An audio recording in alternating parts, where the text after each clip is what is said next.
میں اکلوتی ضرور تھی، مگر منہ میں سونے کا چمچہ لے کر پیدا نہیں ہوئی تھی، کیونکہ والد صاحب پرائمری اسکول کے ٹیچر تھے۔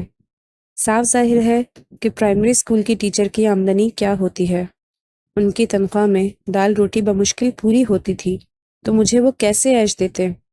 والدہ ایک کمزور سی عورت تھی اور سارا دن سلائی کڑھائی کا کام کرتی، تب گزر بسر ہو رہی تھی۔ چھوٹے سے گاؤں میں رہنے کی وجہ سے امی ابو کے ذہن زیادہ ترقی نہ کر سکے۔ انہوں نے کبھی دنیا دیکھی اور نہ اپنے علاقے سے باہر نکلے، تو انہیں کیا پتا کہ دنیا کتنی آگے جا رہی تھی۔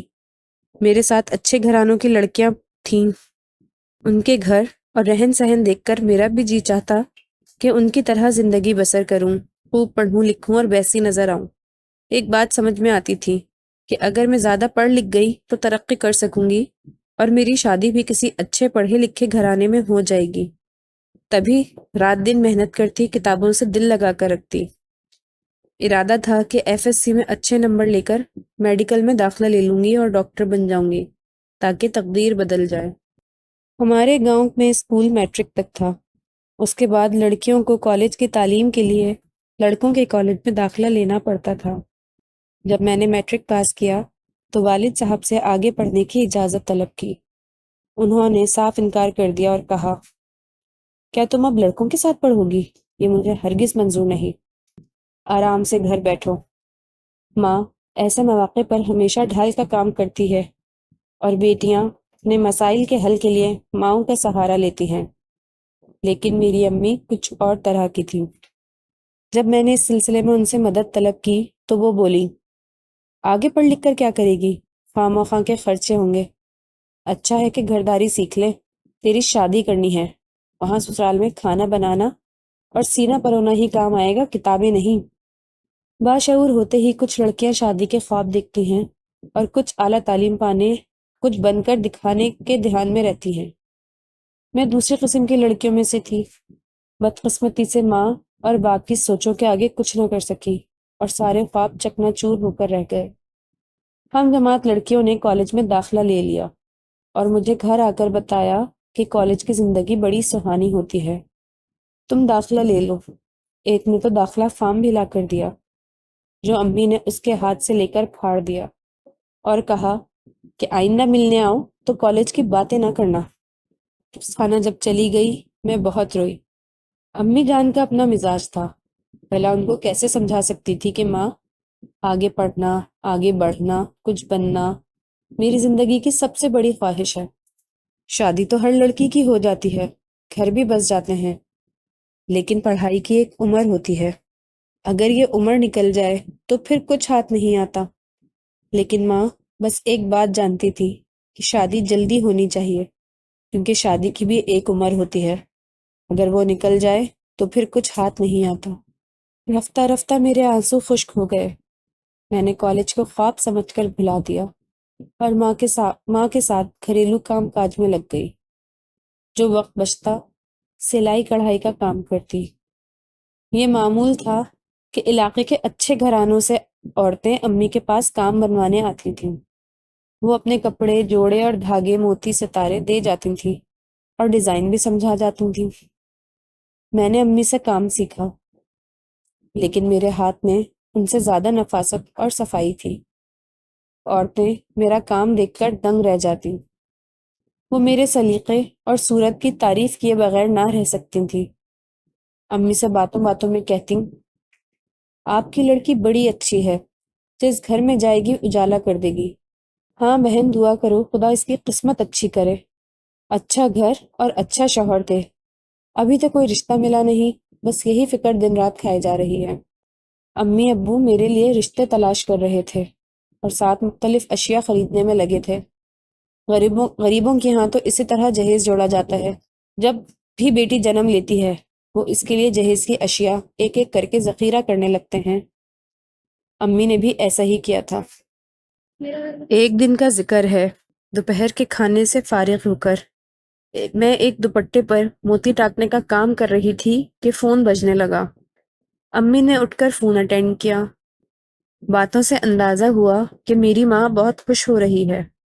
آخر میں امی نے ان کا شکریہ ادا کیا اور سلام کر کے فون رکھ دیا۔ میں نے نگاہ اٹھا کر ماں کے چہرے کو دیکھا۔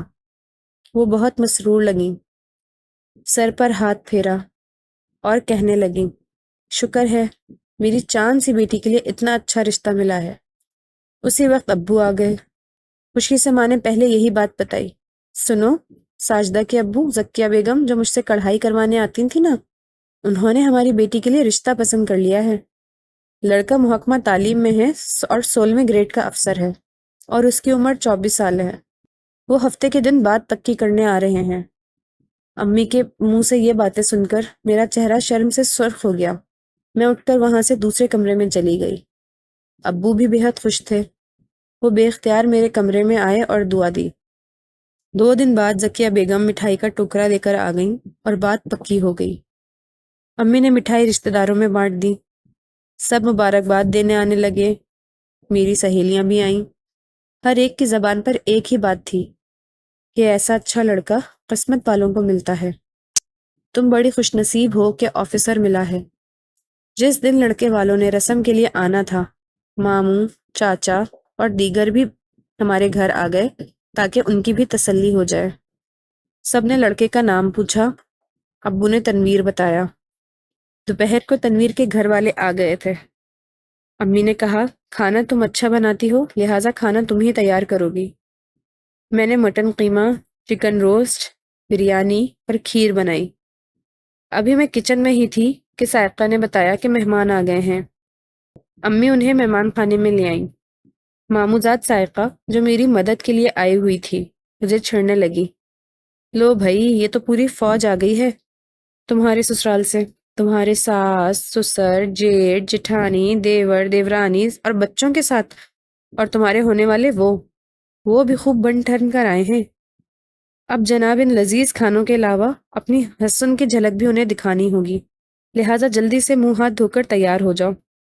وہ اگر ادھر آ دھمکے تو برا ہوگا، کیونکہ جناب پسینے میں شرابور کام والی ماسی لگ رہی ہو۔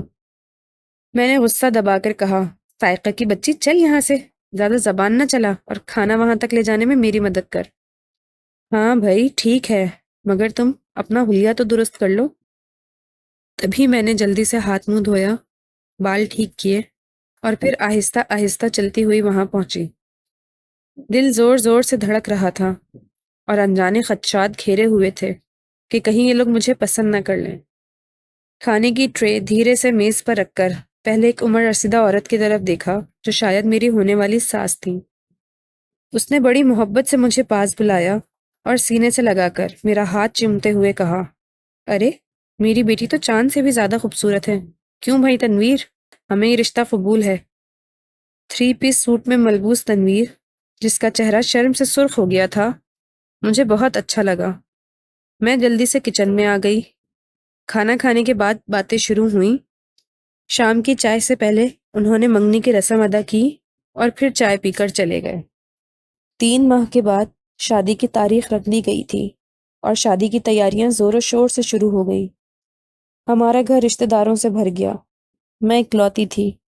ابو نے اپنی حیثیت سے بڑھ کر اہتمام کیا تھا۔ 2 ہفتے قبل ہی ڈھولک بجنا شروع ہو گئی تھی۔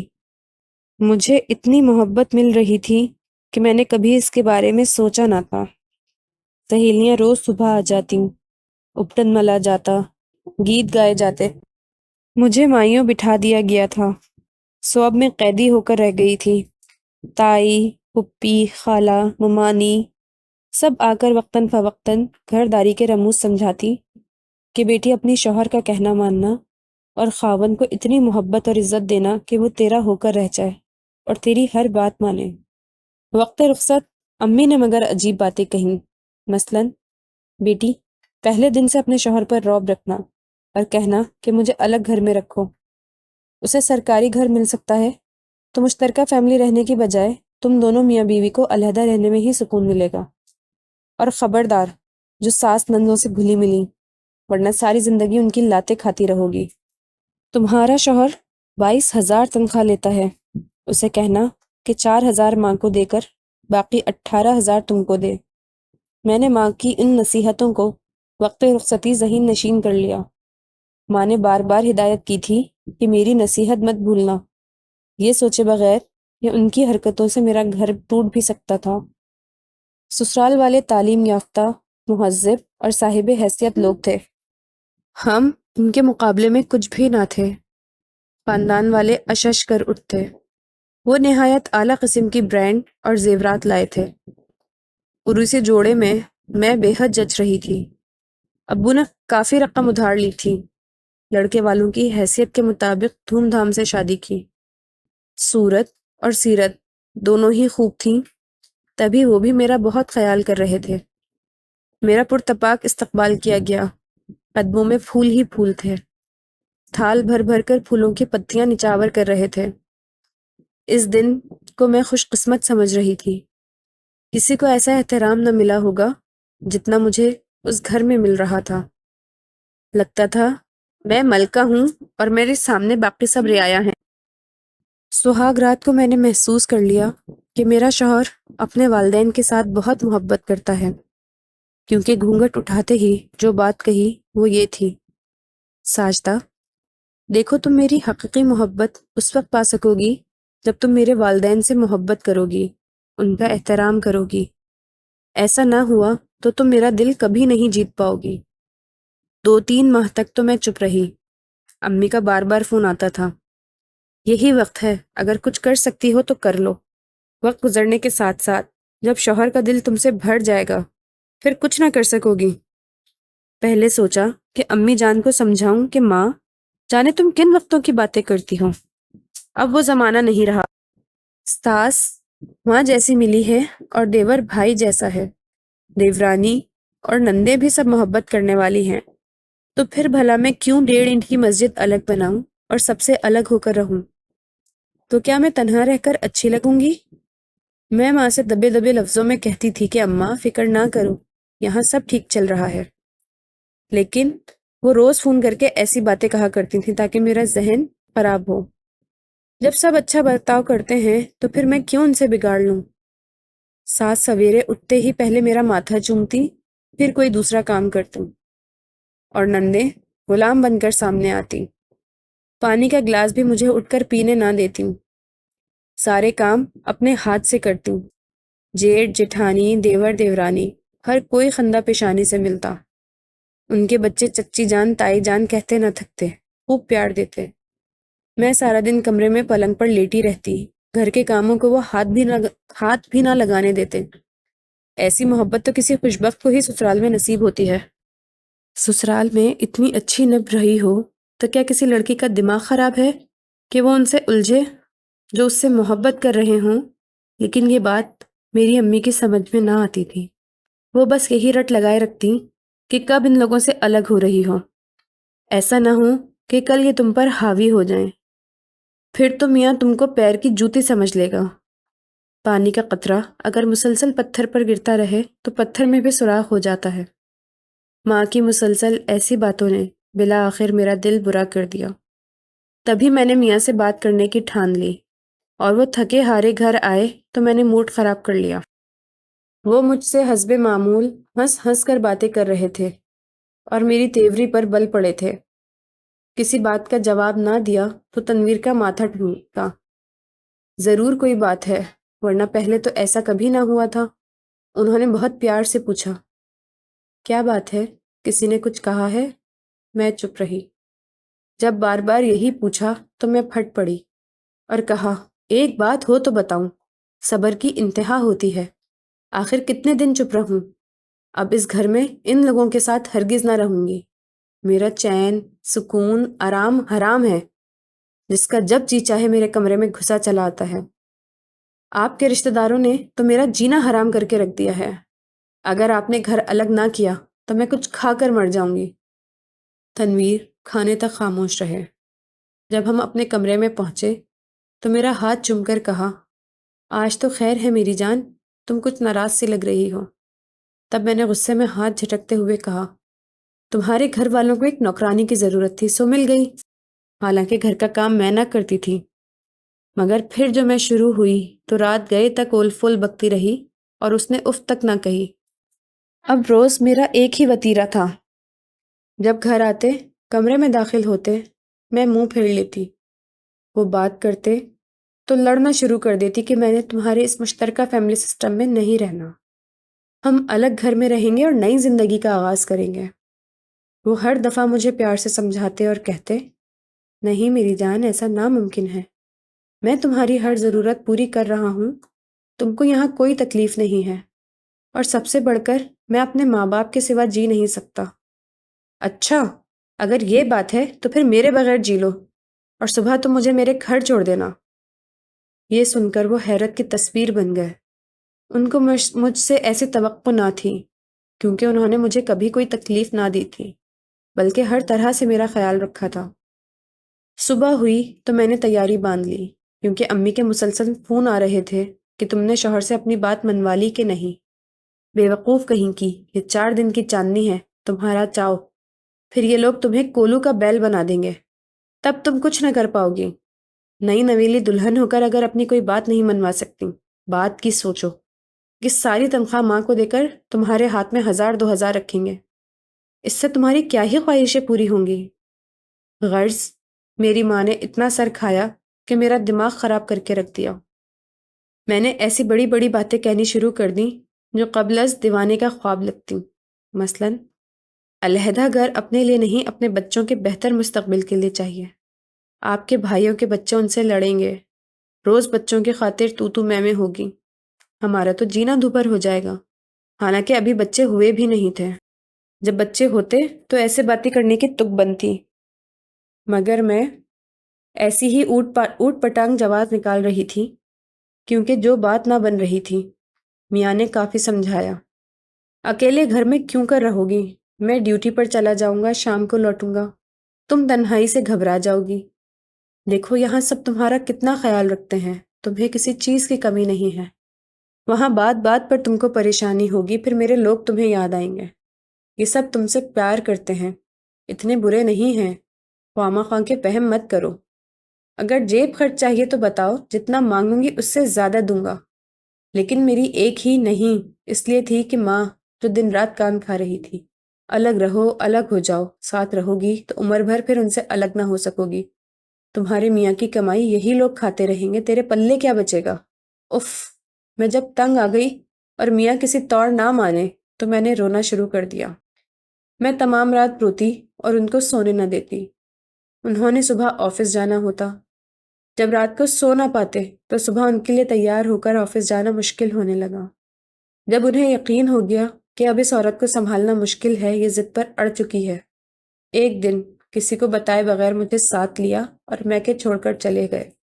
جاتے ہوئے کہا، ساجدہ ابھی تم ضد میں ہو، جب غصہ ٹھنڈا ہو جائے نا مجھے فون کر دینا، میں آ کر تم کو لے جاؤں گا۔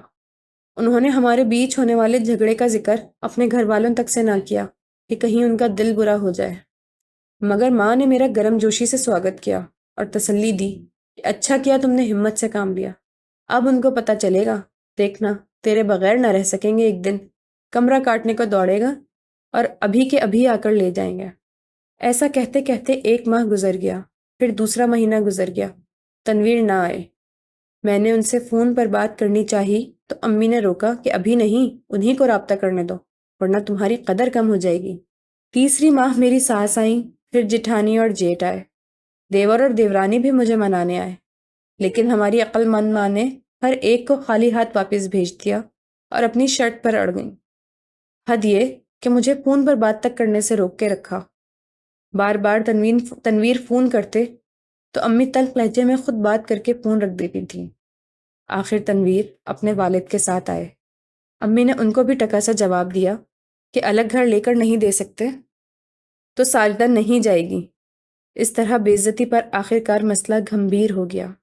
وہ صاحب حیثیت ہم سے سماجی لحاظ سے کہیں بہتر مقام والے عاجزی سے کام لے رہے تھے، اور امی تھیں کیا کرتی جا رہی تھیں، والد صاحب کو بھی نہ بولنے دیتی تھیں، ان سے تو کہتی کہ آپ بیچ میں نہ آئیں، بھلا آپ کو کیا خبر کہ یہ لوگ کس قدر دوغلے ہیں، اوپر سے بڑے اچھے بن رہے ہیں، مہذب ہونے کا ڈھونگ رچایا ہوا ہے، لیکن اندر سے کچھ اور ہیں، میری بچی کو اپنے شکنجے میں جکڑ لیا ہے، بہت ظلم کرتے ہیں، یہ دن رات روتی ہے، وغیرہ وغیرہ۔ وہ ایسی باتیں اس لیے کرتی کہ کہیں والد صاحب ان کے اچھے رویے سے متاثر ہو کر مجھے ان کے ہمراہ نہ بھیج دیں۔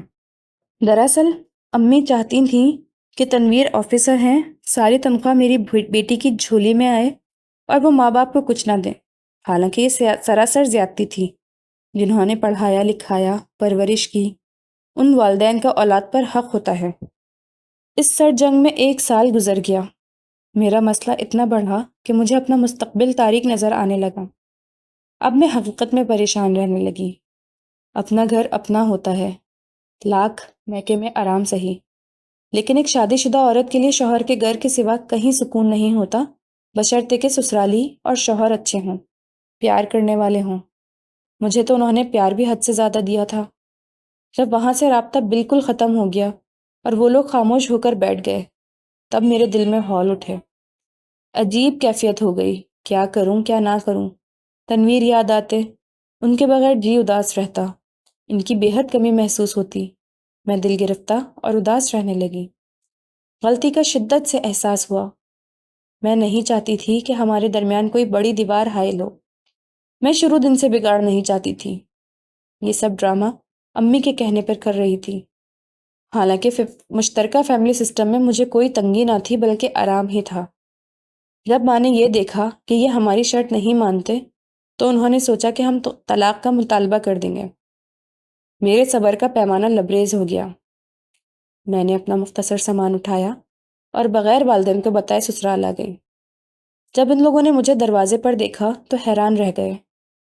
ساس کے چہرے پر خوشی کی لہر دوڑ گئی، بھاگ کر آئیں اور گلے سے لگا لیا۔